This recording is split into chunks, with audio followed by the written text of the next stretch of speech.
everyone, I'm Taylor Hudak with Activism Munich. Welcome to another update on the Julian Assange case. Assange's lawyers renewed an application to adjourn the second part of Assange's substantive extradition hearing, originally scheduled for May 18th. The application was argued on the morning of April 27th during what was scheduled to be an administrative hearing at Westminster Magistrates Court in front of Judge Vanessa Baraitser. The clerk, a few journalists, and a few members of the public, including Julian Assange's father, John Shipton, were physically present in the courtroom.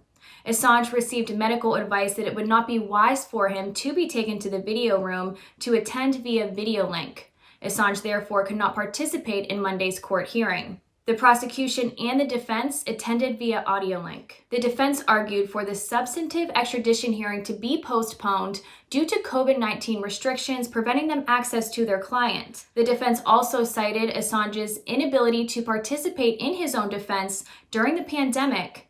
This time, the Crown supported the defense's application when they previously remained neutral on the matter. After considering the defense's argument and considering the current situation in the UK, Judge Vanessa Baraitser decided that it would not be appropriate to hold the substantive extradition hearings on May 18th as originally planned. Because the UK's COVID-19 lockdown is extended until May 7th, Judge Baraitser said Assange and the attorneys would not be able to be physically present in the courtroom should the hearings resume on May 18th. It was this fact that was decisive in her decision to postpone the hearings. She advised both the defense and the Crown to consider resuming the hearings in July or in November. In an exclusive interview with Sputnik journalist Mohammed El-Mazi, John Shipton, father of Julian Assange, said that the judge's decision was wise.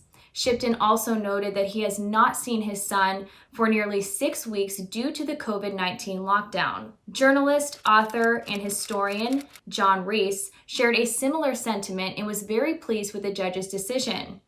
Although Rees was not physically present in the courtroom, he did listen in via audio link, which was available to journalists and the press. In an interview with El-Mazi, Rees stated that the quality in the audio link was so poor that he could barely understand or hear what was being said in court.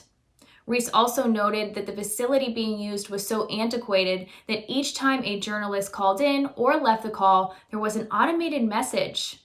And when this automated message wasn't disrupting what was being said in court, the lawyers were still inaudible. Rees, who is also a member of the Don't Extradite Assange campaign, told El-Mazi that typically the organization would be hosting public gatherings and protests. But during the COVID-19 crisis, the DEA campaign and other organizations have had to transition to online campaigning. Just this weekend, the DEA campaign hosted yet another online gathering with special guests, each of whom are whistleblowers, John Kiriakou, Catherine Gunn, and Daniel Ellsberg.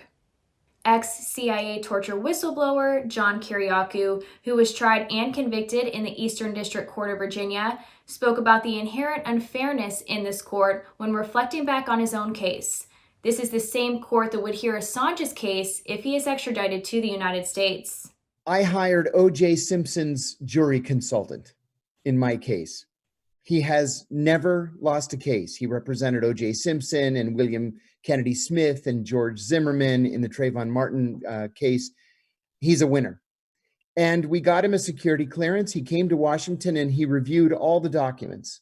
And at the end of it, he said to me, if we were in any other district in America besides the Eastern District of Virginia, I would say, let's go for it. We're going to win.